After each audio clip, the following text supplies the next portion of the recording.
Health ടിപ്സിലേക്ക് ഏവർക്കും സ്വാഗതം. ഇന്ന് നാം ഇവിടെ പറയുവാൻ പോകുന്നത് ആർത്തവകാലത്ത് വേണ്ട മുൻകരുതലുകളെക്കുറിച്ചിട്ടാണ്. പലർക്കും ഈ ദിവസങ്ങൾ ഭീതിജനകമായ ഒന്നാണ്. ഈ സമയത്ത് അവളിൽ ശാരീരികവും മാനസികവുമായ വളരെയേറെ മാറ്റങ്ങളുണ്ടാകുന്നു. അതുകൊണ്ട് തന്നെ ചില കരുതലുകൾ അത്യാവശ്യമാണ്. ഒന്നാമതായി, ആർത്തവം എന്ന് പറയുന്നത് തലമുറയുടെ നിലനിൽപ്പിനായി പ്രകൃതി ഒരുക്കിയ ഒരു മാർഗമാണ് എന്ന് മനസ്സിലാക്കുക. അനാവശ്യമായ ഭയമോ വെറുപ്പോ ഒന്നുമില്ലാതെ അതിനെ അംഗീകരിക്കുക. അതോടൊപ്പം തന്നെ ചില കാര്യങ്ങൾ അറിഞ്ഞിരിക്കുക. ഈ അറിവ് ആ ദിവസങ്ങളിൽ തീർച്ചയായും സ്ത്രീകൾക്ക് ഉപകാരപ്പെടും. പ്രായപൂർത്തിയായ സ്ത്രീകളിൽ മാസത്തിൽ ഒരിക്കൽ, സാധാരണയായി 28 മുതൽ 34 ദിവസം വരെ കൂടുമ്പോൾ ഗർഭപാത്രത്തിൽ നിന്നും യോനിനാളം വഴിയുണ്ടാകുന്ന ബ്ലീഡിംഗ് ആണ് മാസമുറ അഥവാ മെൻസസ് എന്ന് പറയുന്നത്. വിശദമായി പറഞ്ഞാൽ, മെൻസ്ട്രൽ സൈക്കിൾ തുടങ്ങി സാധാരണയായി 14-ാം ദിവസം ഒരു ഓവം പാകമായി ഓവറിയിൽ നിന്നും വെളിയിൽ വരുന്നു. ഈ ഓവം ആണ് പുരുഷബീജവുമായി കൂടിച്ചേർന്ന് ഗർഭസ്ഥ ശിശുവായി ഗർഭപാത്രത്തിൽ പറ്റിപ്പിടിച്ച് വളർച്ച ആരംഭിക്കുന്നത്.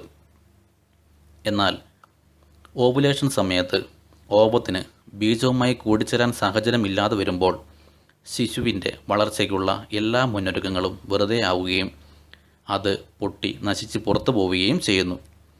ചുരുക്കി പറഞ്ഞാൽ ഇതാണ് ആർത്തവം.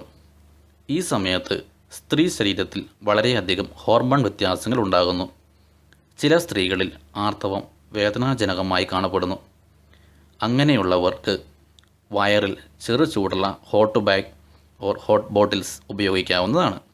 ഇത് വയറുവേദനയ്ക്ക് വളരെ നല്ല ഒരു പോംവഴിയാണ്. റാസ്ബെറി പോലെ ഇലകൾ ഉപയോഗിച്ചുള്ള ചായ ഒരു നല്ല വേദനാസംഹാരിയാണ്. അസഹനീയമായ വേദന ഉള്ളവർക്ക് ഡോക്ടറുടെ നിർദ്ദേശപ്രകാരം സുരക്ഷിതമായ മെഡിസിൻസ് ഉപയോഗിക്കാവുന്നതാണ്. ഇത് വളരെയേറെ ഗുണം ചെയ്യും. അതുപോലെ ശ്രദ്ധിക്കേണ്ട മറ്റൊന്നാണ് ഈ സമയത്തെ ഭക്ഷണരീതി. ശരീരത്തിൽ നിന്നും വളരെയധികം രക്തം പുറത്തു പോകുന്നതിനാൽ ഭക്ഷണം ഒരിക്കലും ഒഴിവാക്കരുത്. പൊട്ടാസ്യം ഭക്ഷണത്തിൽ അധികമായി ഉൾപ്പെടുത്തണം. അതിനായി പഴം ഉപയോഗിക്കാവുന്നതാണ്. കഴിവതും ഉപ്പ്, മധുരം, ചോക്ലേറ്റ്, മിൽക്ക് പ്രൊഡക്ട്സ് എന്നിവ ഒഴിവാക്കുക. ശുദ്ധമായ ജലം ധാരാളം കുടിക്കുക. കഴിവതും ശാരീരിക അധ്വാനം കൂടുതലുള്ള പ്രവൃത്തികൾ ഒഴിവാക്കുക. സാധിക്കുന്നവർക്ക് ലഘുവായ എക്സസൈസ് പരീക്ഷിക്കാവുന്നതാണ്. ഇത് നിങ്ങളുടെ പീരിയഡ്സിൻ്റെ നീളം കുറയുവാൻ സഹായിക്കും. അതുപോലെ തന്നെ ഈ സമയങ്ങളിൽ വ്യക്തിഗത ശുചിത്വം പാലിക്കുവാൻ പ്രത്യേകം ശ്രദ്ധിക്കണം. അല്ലെങ്കിൽ അത് ഇൻഫെക്ഷന് കാരണമായി തീരും. ദിവസവും കുളിക്കുക. കഴിവതും യോനി ഭാഗത്ത് സോപ്പ് ഉപയോഗിക്കാതിരിക്കുക. കാരണം അമിതമായ സോപ്പ് ഉപയോഗം നല്ല ബാക്ടീരിയയെ കൂടി നശിപ്പിക്കുവാൻ ഇടയാക്കും. 3-4 മണിക്കൂർ കൂടുമ്പോൾ സാനിറ്ററി നാപ്കിൻ അഥവാ പാഡ് മാറുവാൻ പ്രത്യേകം ശ്രദ്ധിക്കണം. അല്ലെങ്കിൽ ഇൻഫെക്ഷൻ ഉണ്ടാകുവാൻ കാരണമാകും. പുറത്ത് യാത്ര പോകുന്ന സ്ത്രീകൾ പാഡ് ഈ സമയങ്ങളിൽ എപ്പോഴും ബാഗിൽ കരുതുക. ഉപയോഗിച്ച ശേഷം പാഡുകൾ വേണ്ട രീതിയിൽ ഡിസ്പോസ് ചെയ്യണം. ഒരിക്കലും ക്ലോസറ്റിൽ ഉപേക്ഷിക്കരുത്. അതുപോലെ തന്നെ പാഡുകൾ വ്യത്യസ്തമായ സൈസിൽ ലഭ്യമാണ്.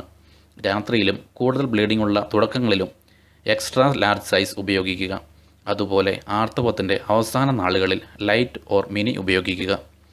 കഴിവതും ലൈംഗിക ബന്ധം ഈ സമയങ്ങളിൽ കുറയ്ക്കുക. പ്രത്യേകം ഓർമ്മിക്കുക, ആർത്തവ സമയത്തുള്ള ലൈംഗിക ബന്ധം പോലും ഗർഭധാരണത്തിന് ചിലപ്പോൾ കാരണമായേക്കാം. ഈ സമയത്തെ ലൈംഗിക ബന്ധം ഉപേക്ഷിക്കുവാൻ സാധിക്കാത്തവർക്ക് നിർബന്ധമായും ഒരു കോണ്ടം ഉപയോഗിക്കണം. അല്ലാത്ത പക്ഷം ചിലപ്പോൾ അത് ഇൻഫെക്ഷന് കാരണമായേക്കാം. ഇതിനെല്ലാം ഉപരി ഇത് പ്രകൃതിയുടെ നിയമമാണ് എന്ന കാര്യം ഉൾക്കൊണ്ട് റിലാക്സ് ചെയ്യുക. സാധിക്കുന്നവർക്ക് മ്യൂസിക്സ്, യോഗ എന്നിവ പരീക്ഷിക്കാവുന്നതാണ്. നിങ്ങൾക്ക് ഈ വീഡിയോ ഇഷ്ടപ്പെട്ടാൽ ഷെയർ ചെയ്യുവാനും ലൈക്ക് ചെയ്യുവാനും മടിക്കരുത്. കൂടുതൽ പുതിയ വീഡിയോകൾക്കായി ചാനൽ സബ്സ്ക്രൈബ് ചെയ്യൂ. Thank you for watching.